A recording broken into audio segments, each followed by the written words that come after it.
Welcome to r/malicious compliance, where we share stories of people conforming to the letter, but not the spirit of a request.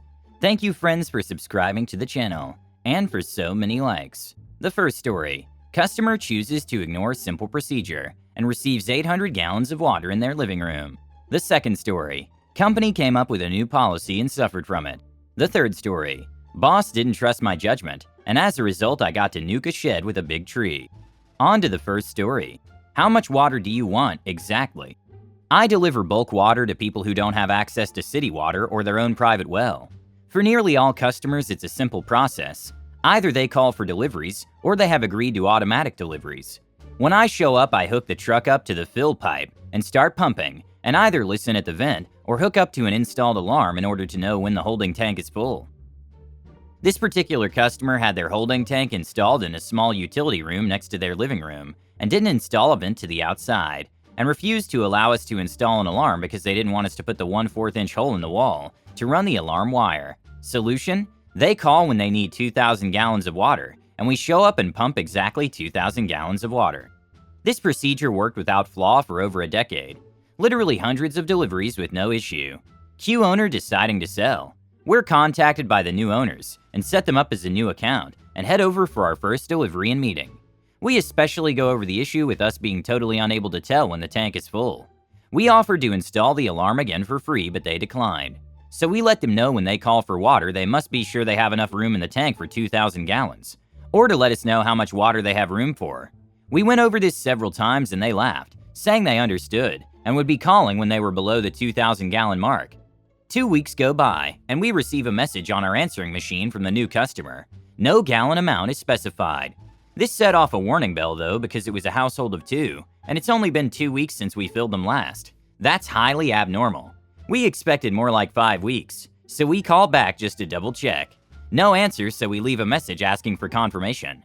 Couple hours later, we try again. By the next day, we had left 4 messages asking to confirm that they were ready for a full load.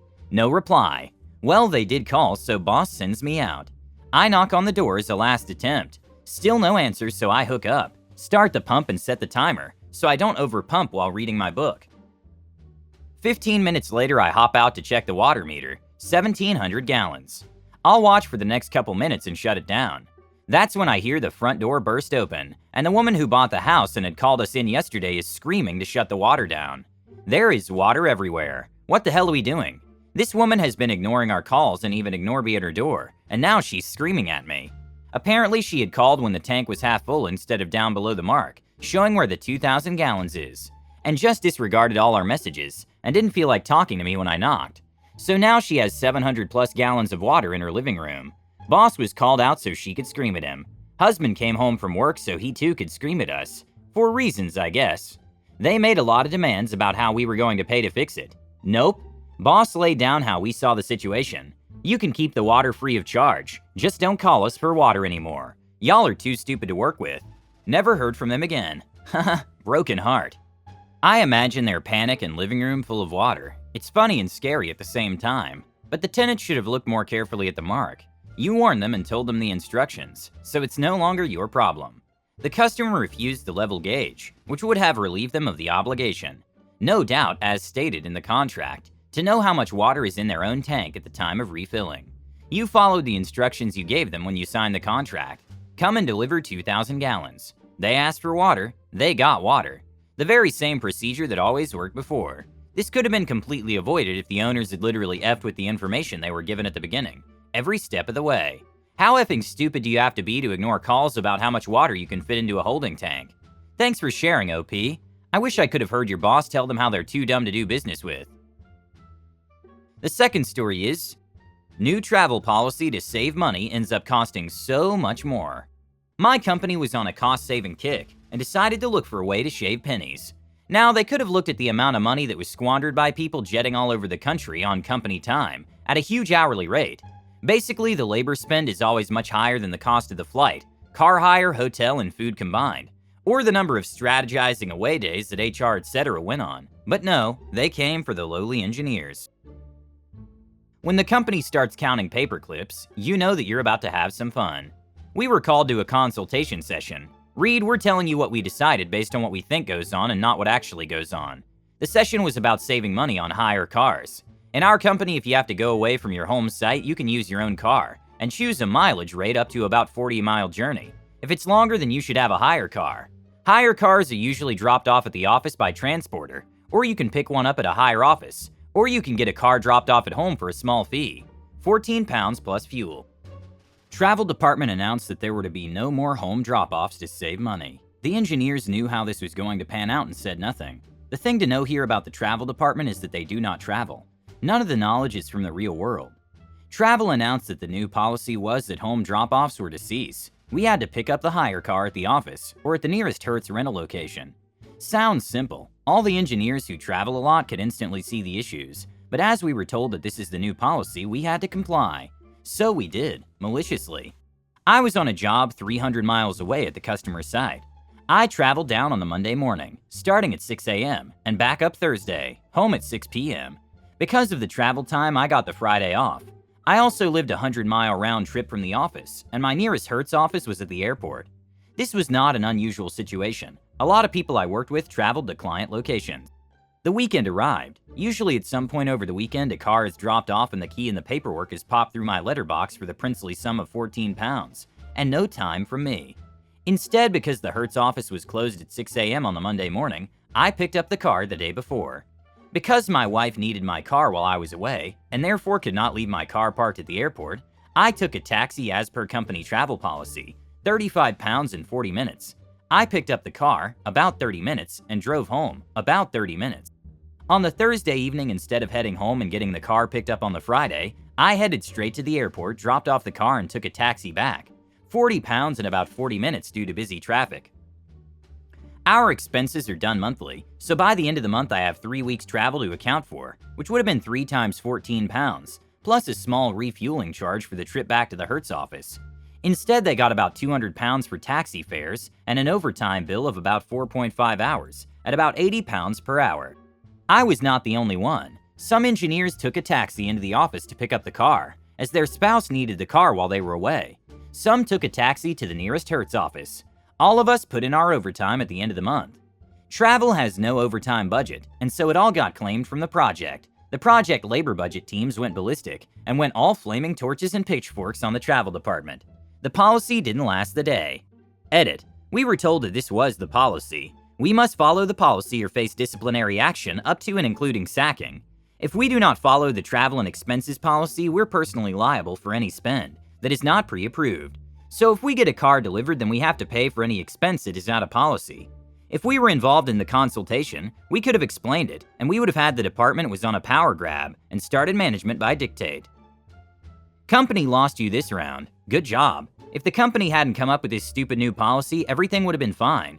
But now they have to pay for it. Sometimes that's what happens. You get dumb leaders with cost-saving policies that cost way too much money. This is what happens when you lose sight of the purpose of the company, and it shifts to just making money. A bunch of greedy bees ruin everything. You did the right thing, and I'm impressed by your teamwork, because you must defend your friends, until people come after you, and if they do, you have a bunch of friends ready to take the hit. My company once tried to save money by raising the price of carbonated drinks in the vending machine to 50 cents. Before we could buy a drink for 25 cents. The policy didn't last long because it affected everyone, from the lowest droner to the highest boss.